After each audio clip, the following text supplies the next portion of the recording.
Leela tips and വ്ലോഗ്സിന്റെ പുതിയൊരു വീഡിയോയിലേക്ക് എല്ലാവർക്കും സ്വാഗതം. നമ്മൾ ഇന്ന് പോകുന്നതേ എങ്ങോട്ടാണെന്നറിയാവോ? നമ്മൾ 8-ാം മൈലിന് പോവാ. ഈ 8-ാം മൈലിൽ എന്താണ് പ്രശ്നം? കുമളി 8-ാം മൈല്. 8-ാം മൈലില് നമ്മളൊരു വൈദ്യരെ കാണാൻ പോവാ. വൈദ്യർക്ക് എന്തെങ്കിലും പ്രശ്നമുണ്ടോ? വൈദ്യർക്കില്ല, പ്രശ്നം എനിക്കാ. ആണോ? എന്നാ പ്രശ്നം? ഞാൻ കൊറേ കാലമായിട്ട് മൈഗ്രെയിനും കൊണ്ട് നടക്കുവാ. മൈഗ്രെയിൻ എന്ന് പറഞ്ഞാൽ എനിക്ക് സഹിക്കാൻ പറ്റുന്നില്ല. കൊറേ 2-3 പോയി നമ്മൾ പച്ചമരുന്ന് തന്നെ ചെയ്തു, ഒന്നും ആയില്ല. പിന്നെ വല്ല കാലത്തുമൊക്കെ ആദ്യമൊക്കെ വർഷത്തിലൊന്നും അങ്ങനെയൊക്കെ ഉണ്ടാവുള്ളായിരുന്നു. പക്ഷെ ഇപ്പം കുറച്ചായിട്ട് ഒരു ദിവസം ഉണ്ടായിട്ടുണ്ടെങ്കിൽ അടുപ്പിച്ചൊരു 3-4 ദിവസമൊക്കെ അങ്ങ് തലവേദന, അത് സഹിക്കാൻ പറ്റാത്ത വേദനയായി. കഴിഞ്ഞ പ്രാവശ്യം വന്നപ്പോ ഒരു പ്രാവശ്യം പോയി ഇഞ്ചക്ഷൻ നീ ചുമ്മാ പറയുന്നതായിരിക്കും, വേദനയൊന്നും കാണാതെ എന്നെ കളിപ്പിക്കാൻ പറയുന്നത്. ഇഞ്ചക്ഷൻ എടുത്തു. പക്ഷെ എന്നാ വേദനയുടെ ഗുളിക കഴിച്ചാലും ഇഞ്ചക്ഷൻ എടുത്താലും ഒന്നും ആ വേദന ഒട്ടും കുറയത്തില്ല.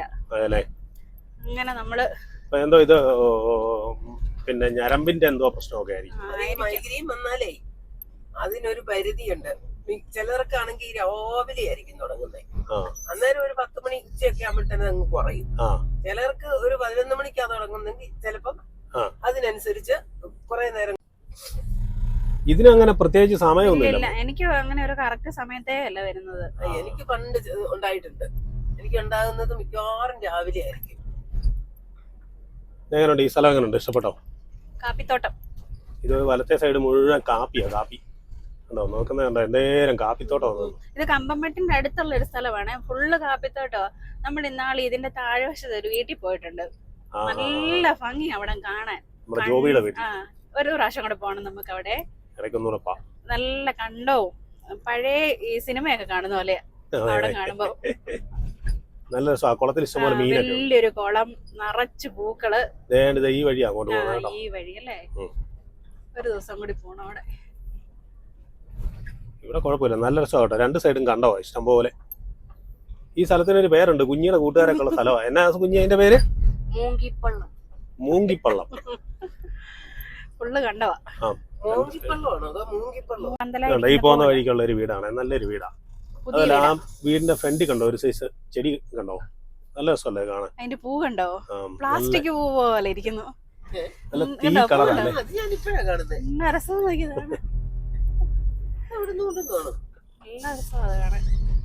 കണ്ടോ? ഈ ഇവിടം കാണുമ്പോ എവിടെ ഓർമ്മ വരുന്നേ?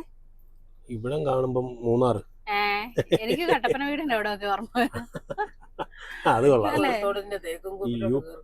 യൂക്കാലി പ്ലാന്റേഷൻ ഒക്കെ ഉണ്ടായിരുന്നു. ഇത് ഇപ്പൊ പോകുന്ന റോഡ് സൈഡാണ്, നല്ല രസമാണ്. യൂക്കാലിയ, പുൽമേടും യൂക്കാലിയ അതിന്റെ ഇടയ്ക്ക് കൂടെ. ഈ ഭാഗം ഇവിടെ കണ്ടോ? ഈ കണ്ട നിറയെ കണ്ടോ? വെള്ള മണ്ണാണേ, വെള്ള മണ്ണാ മൊത്തം. അതൊരു പ്രത്യേക സൈസ് മണ്ണാണ്. നല്ല കൃഷിക്കൊന്നും പറ്റത്തില്ല. കുളമായിട്ട് അവർ ഇട്ടേക്കാ. കണ്ട നിറയെ മൊത്തം 2-3 സൈഡായിട്ട്. പണ്ടേ ഈ മൺകട്ട വെച്ച് ഉണ്ടാക്കുന്ന വീടില്ലേ, ആ വീടുള്ള സമയത്ത് ഈ ഇത് കൂട്ട് മണ്ണ് വാരിയിട്ടേ, ഈ മൈതാനം പോലെ കിടക്കുന്ന സ്ഥലമില്ലേ, ഇവിടെ വേനലൊക്കെ ആകുമ്പോഴത്തേക്കിനും പിള്ളേരെല്ലാം വന്ന് ക്രിക്കറ്റ് കളിയും ഒക്കെ ആയിട്ട് ഒത്തിരി നല്ല രസമാണ് കാണാനും. കുഞ്ഞെ ഇവിടെ കൊണ്ടുവിടാം, കുഞ്ഞിയുടെ കൂട്ടുകാരുണ്ട് ഇവിടെ. അങ്ങനെ നമ്മള് മൂങ്കിപ്പള്ളം ഒക്കെ കഴിഞ്ഞ് കുറെ ഇങ്ങി പോകുന്നു കേട്ടോ. നമ്മള് ചേറ്റുകുഴി ടൗണിലേക്ക് എത്താറായി. ചേറ്റുകുഴി ഒന്നും പഴയ ചേറ്റുകുഴി അല്ല കേട്ടോ. ഇവിടേക്ക് ഇഷ്ടം പോലെ വികസനമായി. ഇപ്പം പണ്ടൊക്കെ ആർക്കും വേണ്ടാതിരുന്ന സ്ഥലങ്ങളൊക്കെ ആയിരുന്നു. ഇപ്പം നല്ല റേറ്റ് ആയി. പോപ്പിയുടെ സ്കൂളിൽ നിന്ന് കഴിഞ്ഞല്ലേടാ?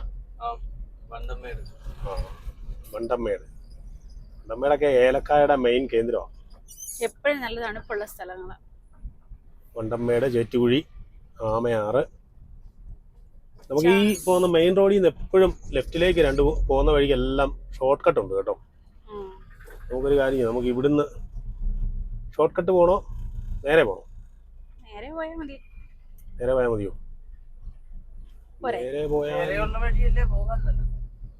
നേരെ പോയാൽ മെയിൻ റോഡ്. ഷോർട്ട് കട്ട് പോയിട്ടാ വഴിയല്ല അഴുക്കല്ലായിരുന്നു. അതെ, പക്ഷേ ആ പോകുന്ന വഴിക്ക് കുറെ നല്ല സ്ഥലങ്ങളുണ്ട് കാണാൻ. അതിലേ പോവാം, തിരിച്ചിതിലേ വരാം. നമുക്കൊരു കാര്യം ചെയ്യാം, ചേറ്റുകുഴി കഴിഞ്ഞിട്ട് നമുക്ക് ചേറ്റുകുഴിയിൽ നിന്ന് ലെഫ്റ്റ് തിരിഞ്ഞു പോവാം. ടൗണ് ഇതിപ്പോ നല്ല തിരക്കല്ലേ, സന്ധ്യ ആയതുകൊണ്ടാണ്. വൈകുന്നേരം ആയപ്പോ തിരക്കായി. ഇതാണ് ചേറ്റുകുഴി. ചേറ്റുകുഴി. ഈ റോഡ് നേരെ പോകുന്നത് ആമയാർ ചെന്നിട്ട് ലെഫ്റ്റ് കുമളി, റൈറ്റ് കട്ടപ്പന പോകും. നമ്മളിപ്പോൾ ഇവിടുന്ന് വീണ്ടും ലെഫ്റ്റ് തിരിക്കുകയാണ്. ഇതൊരു ഷോർട്ട് കട്ടാണ് ഇവിടുന്ന്. ഈ വഴി പോയാൽ നമ്മൾ വീണ്ടും ആ മെയിൻ റോഡിൽ തന്നെ ചെല്ലും. നല്ല രസമല്ലേ ഈ വഴികളെല്ലാം കാണാൻ. ചെമ്പരത്തി വേലിയാണോ? ചെമ്പരത്തി വേലി ഉണ്ട് രണ്ട് സൈഡിലും. ഇടുക്കി ജില്ലയിൽ എപ്പോഴും ഈ ഏലത്തോട്ടങ്ങൾ കൂടുതലുള്ളതുകൊണ്ട് അവിടെ എല്ലാം മരങ്ങൾ ഇഷ്ടം പോലെ ഉണ്ടല്ലോ. ഇരുട്ട് മൂടിക്കിടക്കും. ആടലോടകത്തിന്റെയും ചെമ്പരത്തിയുടെയും വേലിയാണ് കൂടുതലും. ഈ ഇപ്പൊ തിരിഞ്ഞ് അങ്ങോട്ട് ഇല്ല, വലത്തെ സൈഡൊക്കെ ഉണ്ടോ, നല്ല രസമല്ലേ, നല്ല കണ്ടവാ മൊത്തം. അതിന്റെ നേരെ ഇടതുവശത്തോട്ട് നോക്കിയേ,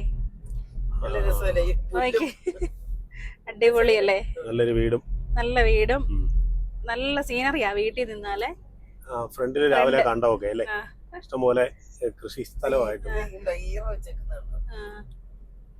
നല്ല രസമാണ് കാണാൻ. നമ്മള് പോകുന്ന വഴിക്ക് കണ്ടോ ഡ്രാഗൺ ഫ്രൂട്ടിന്റെ നല്ലൊരു തോട്ടമാണ്, ഇഷ്ടം പോലെ ഉണ്ടല്ലേ. ഇഷ്ടം പോലെ കായ ആകുന്നുണ്ടെന്ന് തോന്നുന്നു അല്ലേ.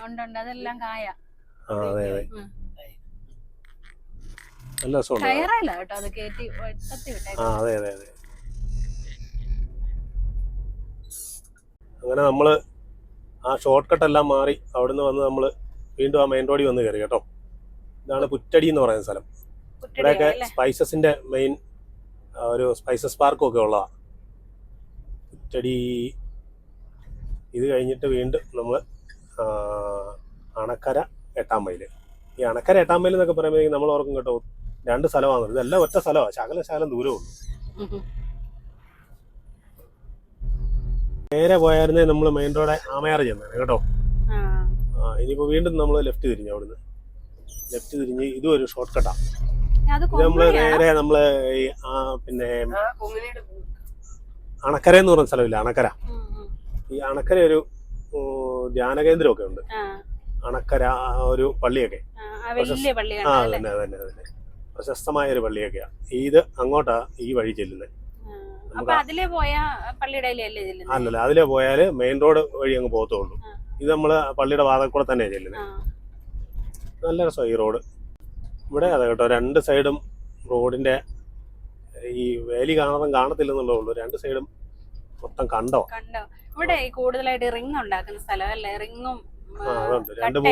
രണ്ട് മൂന്ന് സ്ഥലമുണ്ട് ഇവിടെ കണ്ടോ. ഈ ഇടത്ത് സൈഡും വല സൈഡും ഇവിടെയൊക്കെ ആണെന്ന് തോന്നിട്ട് ഈ എയർപോർട്ട് എന്നൊക്കെ പറഞ്ഞിട്ട് ഇടയ്ക്ക് ഇല്ലായിരുന്നോ. ഇത് ഈ കണ്ടമൊക്കെ ഉണ്ടോ ഈ വലത്തെ സൈഡ്. ഈ ഭാഗത്ത് എവിടെയാ അതിന് സ്ഥലം എടുത്തിട്ടിരിക്കുന്നത്. ഇഷ്ടം പോലെ ഉണ്ട്, രണ്ട് സൈഡും കണ്ടോ. ഈ ഭാഗം എവിടെയാണ് ഈ അണക്കര വിമാനത്താവളം എന്നൊക്കെ പറഞ്ഞിട്ടൊരു പദ്ധതിയൊക്കെ ഇല്ലേ, അതൊക്കെ ഉണ്ടായിരുന്നേ. നല്ല രസമാട്ടോ ഇവിടെ ഈ വന്നു കഴിഞ്ഞാലേ നിർത്തി കാണാനൊക്കെ നല്ല രസം. അതുകൊണ്ട് മൊത്തം കണ്ടോ പോത്തൊക്കെ ഇഷ്ടം പോലെ മെയിനുണ്ട്. അതെ അതെ അതെ, നല്ലൊരു വരുമാന മാർഗം അത്. ഇഷ്ടം പോലെ സ്ഥലമുള്ളവർക്ക് പറ്റിയ പരിപാടിയാ. അഴിച്ചുവിടാനുള്ള സൗകര്യം വേണം. കൂട്ടി നിർത്തി വർത്താൻ പറ്റത്തില്ല. പിന്നെ വെള്ളവും അവരെപ്പോഴും വെള്ളത്തിലല്ലേ കിടക്കുന്നേ. അതെ, അതിൻ്റെതായ ഒരു ഇത് കിട്ടും. ഈ വയലറ്റ് പൂവും ഡാലിയ പൂവും ഉണ്ടാകുന്ന സീസണാന്ന് തോന്നിപ്പോ. ഇപ്പൊ ഡാലിയയുടെ സീസൺ. എല്ലാം എന്തേരം കളർ ഓരോ തരത്തിൽ നിൽക്കുന്നേ. അതെ അതെ അതെ. ഇവിടുത്തെ ഒരു ധ്യാന കേന്ദ്രം കേട്ടോ, മരിയൻ ധ്യാന കേന്ദ്രം അണക്കര. ഇതാണ് മൗണ്ട്ഫോർട്ട് സ്കൂള്, ഫേമസ് ആയിട്ടുള്ള സ്കൂളാണ് മൗണ്ട്ഫോർട്ട് സ്കൂൾ അണക്കര. മൗണ്ട്ഫോർട്ട് സ്കൂളിന്റെ ഗേറ്റ് ആയി കാണുന്നത്. നല്ല ഫേമസ് സ്കൂളാ അല്ലേ. നല്ല രസമാട്ടോ അതിന്റെ അകം കാണുകയെ. ഇവിടുന്ന് വലത്തോട്ട് നമ്മള് കുറച്ച് ചെല്ലുമ്പം ആണ് അണക്കര പള്ളി. ഈ അണക്കരയൊക്കെ നല്ല മെയിനായിട്ട് ഇതിന്റെ ഏലത്തിന്റെ കേന്ദ്രമാണ്. ഇവിടുത്തെ മെയിൻ വരുമാന മാർഗം തന്നെ ഏലമാണ്. ഇതാ കേട്ടോ, ഇതാണ് അണക്കര പള്ളി, സെന്റ് തോമസ് ഫൊറോന ചർച്ച് അണക്കര. വലിയ പള്ളിയല്ലേ. വന്ന് കണ്ടിട്ട് പോയെന്നുള്ള നമ്മൾ അങ്ങനെ ശ്രദ്ധിക്കുന്നില്ല. ശ്രദ്ധിച്ചിട്ടില്ല. പക്ഷെ അപ്പുറത്തെ മെയിൻ റോഡേ വരികയാണെങ്കിൽ നമ്മൾ ഇത് കാണത്തില്ല. ഈ ഷോർട്ട് അതുകൊണ്ടാ കട്ട് കയറി വരുന്നതുകൊണ്ട് ഇത് കാണാൻ പറ്റും. നമുക്ക് അങ്ങോട്ട് പോവാല്ലേ? പോയിട്ട് വരാം, സമയമില്ലല്ലോ ഇപ്പൊ കേറാൻ. അങ്ങനെ നമ്മള് ഷോർട്ട് കട്ട് എല്ലാം കയറി വീണ്ടും മെയിൻ റോഡ് വന്നു കേട്ടോ. ഇതാണ് അണക്കര. അണക്കര. അണക്കര എത്തി. അണക്കര അണക്കര വലിയ ടൗൺ ആ കേട്ടോ. ഇതാണ് അണക്കര. വലിയ ടൗണാ. ഇവിടുന്ന് ഒരു 2 ശക്കല അങ്ങ് തിരിഞ്ഞു കഴിഞ്ഞാൽ അന്നേരം തന്നെ 8-ാം മൈലായി. നമുക്ക് ഇവിടെയാണ് വൈദ്യരെ കാണണ്ട കേട്ടോ. അത് തന്നെയാണ് അണക്കര, കുമളി, 8-ാം മൈൽ എല്ലാം ഇത് തന്നെ. പക്ഷെ ഇവിടുന്ന് കുമളിക്ക് കുറെ ദൂരമുണ്ട്. നമുക്ക് ഇതിലെ അകത്തേക്കൊരു വഴിയുണ്ട്, അങ്ങോട്ട് കയറുന്ന വൈദ്യരുടെ വീടിന്റെ അങ്ങോട്ടാണ്. നല്ലൊരു കയറ്റോ. ഇച്ചിരിയേ ഉള്ളൂ, പക്ഷെ നല്ല കയറ്റം.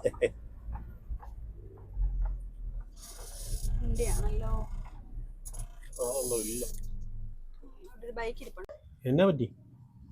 ബലൂണ് താഴെ പോയോ? ആഹാ, നമുക്ക് എടുക്കാം കേട്ടോ. ഇപ്പൊ വന്നിട്ട് എടുത്തു തരാവേ.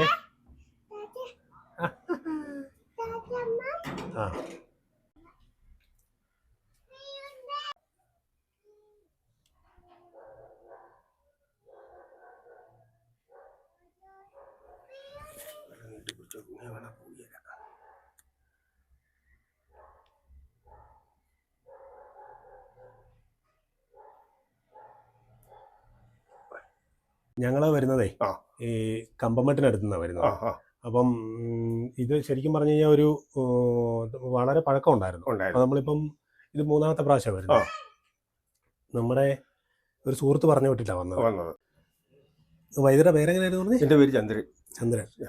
അപ്പൊ ഇത് അവര് പറഞ്ഞ അവർക്ക് മാറിയെന്ന് പറഞ്ഞു, അങ്ങനെ നമ്മളും വന്നത്. അതെ, ഇതിപ്പോ കുറച്ച് നല്ല പഴക്കമുണ്ട്. ഞാൻ പറഞ്ഞല്ലോ, വിളിച്ചപ്പോഴേ ഞാൻ പറഞ്ഞായിരുന്നല്ലോ, എത്ര പഴക്കമുണ്ടെങ്കിലും ഞാൻ മരുന്ന് ഞാൻ മൈഗ്രെയിൻ ആണെങ്കിൽ എന്തോ ഒടിഞ്ഞാണെങ്കിൽ മൈഗ്രെയിൻ ആണെങ്കിൽ മാറും. അല്ല ഞരമ്പിലും എല്ലാം നമുക്ക് ചെറുപ്പത്തിലൊക്കെ വല്ല ചതവോ എന്തെങ്കിലും കിട്ടിയിട്ടുണ്ടെങ്കിൽ മാറിയല്ല ഉള്ള പറഞ്ഞിട്ട് ഞാൻ ചെയ്യത്തുള്ളൂ. ടോൺസലിനും പിന്നെ കൊടിക്കും പച്ചമരുന്ന് ചെയ്യുന്നു. ഞാൻ 40-45 വർഷം ചികിത്സ ചെയ്യാൻ ഇതേവരെ ആരും വീണ്ടും ഇവിടെ വന്നിട്ടില്ല തലവേദനയാണെന്ന് പറഞ്ഞു. ഇപ്പൊ ഞങ്ങളൊരു 3-4 പോയി ചെയ്തായിരുന്നു. അവിടെ ഒന്നും പിഴിഞ്ഞിട്ടൊന്നും മാറിയില്ല. അപ്പം എന്നാ പിന്നെ അവര് പറഞ്ഞ അവർക്ക് നല്ലപോലെ മാറി, കുഴപ്പമില്ലെന്ന് പറഞ്ഞു. അങ്ങനെ പിന്നെ എന്നാ പിന്നെ നമ്മൾ ഇവിടെ കൂടെ വന്ന് നോക്കാൻ വന്നാ. അപ്പൊ മാറുമെന്നുള്ള ഒരു വിശ്വാസം. ഞാൻ പക്ഷേ ആരുടെ 10 രൂപ മേടിക്കുകയില്ല, എല്ലാവരും വെച്ച് നീട്ടു. ഞാൻ പറഞ്ഞു ലാസ്റ്റ് അസുഖം മാറിക്കഴിഞ്ഞിട്ട് നിങ്ങൾക്ക് ബോധത കാണും, നിങ്ങൾ അറിഞ്ഞു വെച്ചാൽ മതി. ഏതാ കാര്യം പറഞ്ഞാൽ ഞാൻ ഇവിടുന്ന് ബസ്സിന്റെ കുമളിയിൽ പോയിട്ട് അവിടുന്ന് 70 രൂപ ഓട്ടോ കൂലി കൊടുത്ത് മന്നാക്കുടി പോയാൽ മരുന്ന് എടുത്തുകൊണ്ടിരുന്നത്. ആദിവാസികളുടെ മരുന്നാണ്. ഞാൻ ഒരു ദിവസത്തെ പണിക്കാശ് ചോദിക്കുള്ളൂ. അവിടെ ഒരു 80-85 പൈസ തള്ളയുണ്ട്. പുള്ളിക്കാശ് മുറുക പോകുമ്പോഴേ ഒരു 50 രൂപ കൊടുക്കും. നമ്മളെ കയറ്റി അല്ലെ വേലി കെട്ടിയാക്കുക. വേലിക്കകത്ത് നമ്മൾ പറയുന്ന ഐറ്റം മരുന്ന് പുള്ളിക്കാശ് എടുത്തോണ്ട് നമുക്ക് കയറി പറിക്കാനൊക്കത്തില്ല. അവരെടുത്തു തരുന്ന ഞാൻ പറഞ്ഞില്ലായിരുന്നു, ഒരു പച്ചമരുന്നുണ്ട്, ബ്ലേഡ് കൊണ്ട് കൈ ഇങ്ങനെ കീറി ഞാൻ കൊണ്ടുവന്നിട്ടില്ല. ഇനി ഏതെങ്കിലും അവസരത്തിൽ നിങ്ങൾ വരുമ്പോൾ ഞാൻ കാണിക്കാം. ബ്ലേഡ് കൊണ്ട് കീറിയിട്ട് ആ പച്ചമരുന്ന് കൈ ഞാൻ ഇങ്ങനെ തൂത്തിട്ട് ഒരുപാട് കാണത്തില്ല, ഒറ്റ സെക്കൻഡ് അതുപോലുള്ള പച്ചമരുന്ന് കാണത്തില്ല. ആദിവാസികളുടെ ഒത്തിരി മരുന്നുണ്ട്, പക്ഷേ മരുന്ന് തൂക്കും, തൂത്തിട്ട് ആ ബ്ലേഡ് കൊണ്ട് കീറുന്നത് വേദനയും തോന്നിക്കുകയില്ല, പിന്നെ മുറിപാടും കാണിക്കില്ല. അപ്പോൾ ഒറ്റമൂലി മരുന്ന് പഠിച്ചിട്ടാണ് ഞാൻ എക്സസൈസ് ചെയ്യുന്നത്. ഒറ്റമൂലി മരുന്നേ വലിക്കുള്ളൂ. അത് ഈ പച്ചമരുന്ന് 2-3 ഐറ്റം ഉണ്ട്. ഇപ്പൊ പറഞ്ഞല്ലോ, പോയി നേരത്തെ ചെയ്തെന്ന് പറഞ്ഞില്ലേ, അത് എന്ത് പച്ചമരുന്ന് എനിക്കറിയത്തില്ല. അത് നമുക്കും അറിയത്തില്ല, നമ്മള് മരുന്നൊന്നും ചോദിക്കത്തില്ലല്ലോ. പക്ഷേ 1-2 ഐറ്റം ഉണ്ട്. ശരിക്കും പറയാൻ ആദിവാസികൾക്ക് ഈ മരുന്ന് അറിയത്തുള്ളൂ. എല്ലാവരും ചെയ്യും, പച്ചമരുന്ന് ചെയ്യുന്നുണ്ട് കുടുങ്ങി, പക്ഷെ മാറില്ല. ഏതായാലും നമുക്ക് ഒന്ന് പരീക്ഷിച്ച് ഒരു കുഴപ്പമില്ല, ധൈര്യമായിട്ട് പോക്കും. അപ്പം ഞങ്ങള് ചികിത്സ അറിയാന്നുള്ളതുകൊണ്ടാണല്ലോ ആൾക്കാർ വരുന്നോണ്ട് ഞാൻ ബോർഡ് വെച്ചേക്കുന്നത്. മനസ്സിലായല്ലോ, കള്ളത്തരം നമ്മളെ ഉള്ളത് ഞാൻ പറയും. തലയ്ക്ക് എന്തെങ്കിലും ഞരമ്പിന് എന്തെങ്കിലും മിസ്റ്റേക്ക് ഉണ്ടെങ്കിൽ 3 പ്രാവശ്യം ചെയ്ത് കഴിഞ്ഞാൽ ഞാൻ പറയും, വീണ്ടും തലവേദന ഉണ്ടാകുകയാണെങ്കിൽ നിങ്ങൾ പോയി സ്കാൻ ചെയ്ത് നോക്കുക എന്ന് ഞാൻ പറയും. അതെന്തെങ്കിലും കുഴപ്പമുണ്ടെങ്കിൽ. ഇവിടെ ഇപ്പൊ അന്നേരം താമസിക്കുന്ന വാടക 4000 രൂപ വാടക, കറണ്ട് ബില്ല് വേറെ. ഇവിടെ ഒത്തിരി റൂം ഉണ്ടെന്ന് തോന്നുന്നല്ലേ? ഇത് 6 12 താഴെ പഴക്കട മെഡിക്കൽ സ്റ്റോർ ഉൾപ്പെടെ അങ്ങേറ്റം വരെ അവിടെ ഒരു 3 നില കെട്ടിടമുണ്ട്. 3 നില കെട്ടിടം ആ പഞ്ചായത്തിന്റെ അവിടെ. അത് ആ ജൗളിക്കട ഇതെല്ലാം എവിടെയാണ്. പിന്നെ ഞങ്ങളുടെ ഒരാളും കൂടെ ഉണ്ട്. ഉണ്ട്. അപ്പൊ ഇദ്ദേഹത്തിന്റെ മൈഗ്രെയിൻ മാറി കഴിഞ്ഞു കഴിഞ്ഞാൽ ഞങ്ങൾ അടുത്ത ഓക്കെ. ആളെ ആ കൊണ്ടുവരും ധൈര്യമായിട്ട് കൊണ്ടുവരും. ആര് വേണമെങ്കിലും പറഞ്ഞു വിട്ടോ, ഗ്യാരണ്ടിയാ. അവരും ഒത്തിരി അടുത്ത് പോയിട്ട് മാറാതെ നമുക്ക് നോക്കാം. ഭയങ്കര ബുദ്ധിമുട്ടി നിൽക്കും. അല്ലേ? അപ്പം പല മരുന്നുകളും മെഡിക്കൽ കോളേജ് ഒത്തിരി നോക്കി, എങ്ങും ഒരു കുറവില്ല. കൊണ്ടുവരാം. നമുക്ക് ഏതായാലും അവരെ കൂടെ കൊണ്ട്. ഓക്കെ, ആയിക്കോട്ടെ. പറഞ്ഞിട്ടേ വരാവുള്ളൂ. അല്ലെങ്കിൽ മരുന്നെടുക്കാൻ താമസം. അപ്പൊ വൈകിട്ട് വിളിച്ച് പറയുന്നെങ്കിൽ വൈകിട്ട് പോക്ക് കണക്കിയല്ല. പിറ്റേ ദിവസം രാവിലെ പോക്ക് കണക്കുള്ളൂ. അന്നേരം ഒരു ദിവസം കൂടെ മുന്നോട്ട് പോകും. അപ്പൊ വൈകിട്ട് വരുന്നുണ്ടെങ്കിൽ ഒരു ഉച്ചയാകുമ്പോൾ വിളിച്ച് പറയുകയാണെങ്കിൽ ഞാൻ പണി കഴിഞ്ഞിട്ട് ത്രൂ ആ ബസ്സിന് പോകും. പോയിട്ട് കുമ്പളയിൽ പോയിട്ട് ഞാൻ മരുന്നെടുത്തു. ആ കുഴപ്പമില്ല. വന്നു കഴിയുമ്പോഴേ കൊണ്ടുപോകാം, നമുക്ക് നോക്കാം. ആയിക്കോട്ടെ, അങ്ങനെ ഉണ്ടെങ്കിൽ ഞങ്ങൾ പോയിട്ട് വരാം. ശരി. ഓക്കെ.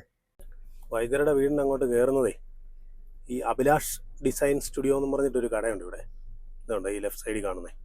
അതിൻ്റെ സൈഡിൽ കൂടെ മേളിലോട്ടൊരു വഴിയുണ്ട്. അതിലെയാണ് വൈദ്യരുടെ വീട്ടിലേക്ക് കയറുന്നത്. മൈഗ്രെയിൻ ഒക്കെ ഉള്ള ആളുകളൊക്കെ ഉണ്ടെങ്കിൽ ഇവിടെ വന്നു കഴിഞ്ഞാൽ പുള്ളി മരുന്ന് തരും. പ്രത്യേകിച്ച് ഫീസൊന്നും പറയാറൊന്നുമില്ല.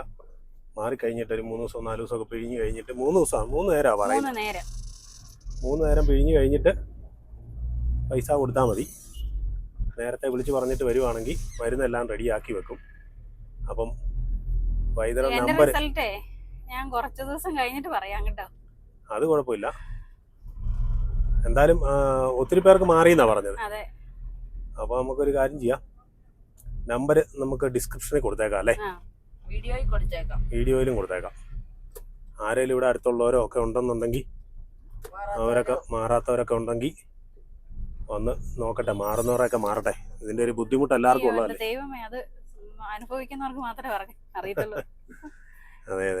അച്ഛേ, ഇവിടെ അണക്കരയുള്ളൊരു പൊറോട്ട കടയാ കേട്ടോ. അവിടെ ഉള്ള ക്യൂ ആയി, വൈകുന്നേരത്തെ ക്യൂ ആയി കാണുന്നത്. പൊറോട്ടയും ചപ്പാത്തി എല്ലാം 7 രൂപ. മറ്റേ പാഴ്സല് മാത്രമേ ഉള്ളൂ, അല്ലാതെ ഒന്നുമില്ല. പാഴ്സല് മാത്രം. അവിടെ ഇരുന്ന് കഴിക്കുന്നൊന്നുമില്ല. ലൈവായിട്ടാണ് ഉണ്ടാക്കുന്നത്. നമുക്ക് അവിടെ നിന്ന് കാണാം. ചേട്ടാച്ചൻ ഇവിടെ വന്നപ്പോ ചേട്ടാച്ചന്റെ കൂട്ടുകാരനെ കണ്ടേ. രണ്ടുപേരോട് ഭയങ്കര കഥ പറച്ചിലാ കേട്ടോ. നമ്മള് നേരെ ചെന്ന അവന്മാര് ഓടുവേ. അവരുടെ സ്പീഡ് കണ്ടോ അമ്മ പൊറോട്ട അടിക്കുന്നേ?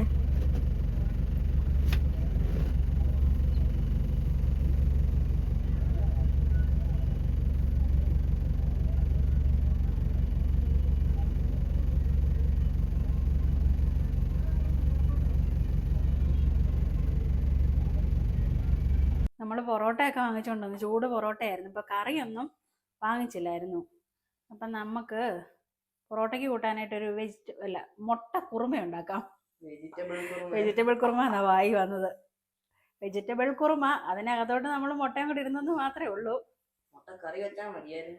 ഇത് നീ കൂട്ടി നോക്ക്, എന്നിട്ട് നീ പറ.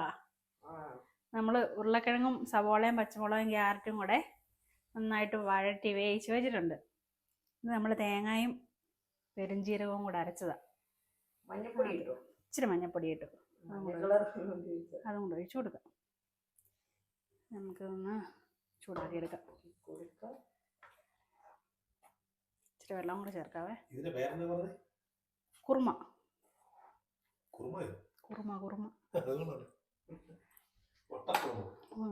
വെജിറ്റബിൾ കുറുമ എന്നല്ലേ കേട്ടിട്ടുള്ളൂ. ഇതാണ് മുട്ട കുറുമ. തലവേദന, തലയ്ക്ക് എന്തോ വെളിവൊന്നും അല്ലൊക്കെ എനിക്ക്.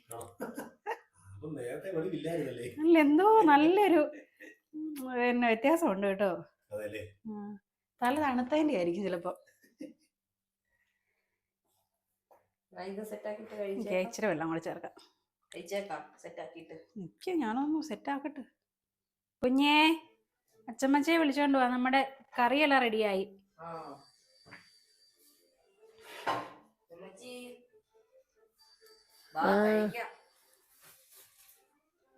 അത് ശരി. എന്റെ സീരിയലൊന്നും തീർന്നില്ല. സീരിയലൊക്കെ പിന്നെ കാണാം. കഴിച്ചിട്ട് കാണാം. എന്നതാ കഴിക്കാൻ? അച്ചമ്മച്ചി വൈകിട്ട് അടുക്കള കയറിയില്ല. ചേട്ടാച്ചനെ നടക്കുക, പൊറോട്ട എടുക്കുക. നല്ല അടിപൊളി പൊറോട്ട അല്ലേ? നല്ല സോഫ്റ്റ് അല്ലേ? Soft parotta, super parotta. പ്രോത്സാഹിപ്പിക്കുന്നില്ല, വല്ലപ്പോഴും കഴിക്കുന്നതുകൊണ്ട് കുഴപ്പമൊന്നുമില്ല. 7 രൂപയേ ഉള്ളൂ. 50 ഫ്രിഡ്ജിൽ വെച്ചാൽ മതി. പൊറോട്ട എന്ന് കഴിക്കാൻ അത് കൊള്ളൂല. വേണ്ട, അത് വേണ്ട. ആ ഐഡിയ മനസ്സിരിക്കട്ടെ കേട്ടോ. എന്ത്? എന്നാലും പൊറോട്ടയും കൊള്ളാം, കുറുമയും കൊള്ളാം കേട്ടോ. അടിപൊളി കുറുമ. ഞാൻ മുട്ടക്കറി വെക്കാന്നായിരുന്നു ഓർത്തത്. ഉം. പിന്നെ ഓർത്തു എന്നാ പിന്നെ ഇച്ചിരി പച്ചക്കറി എല്ലാം കൂടെ അരിഞ്ഞിട്ട്. ആ അപ്പൊ മുട്ടയ്ക്കകത്ത് പച്ചക്കറിയും കയറ്റി കേട്ടോ. എന്നാലും സംഭവം സെറ്റായി. പക്ഷെ നല്ല കറിയാ. തലയ്ക്ക് എങ്ങനെയുണ്ട്, വെളിവുണ്ടോ? കറി കൂട്ടിയപ്പോ മനസ്സിലായില്ലേ? കറി നല്ല സൂപ്പർ കറി കേട്ടോ. അതുകൊണ്ട് ശകലം വെളിവുണ്ടോ.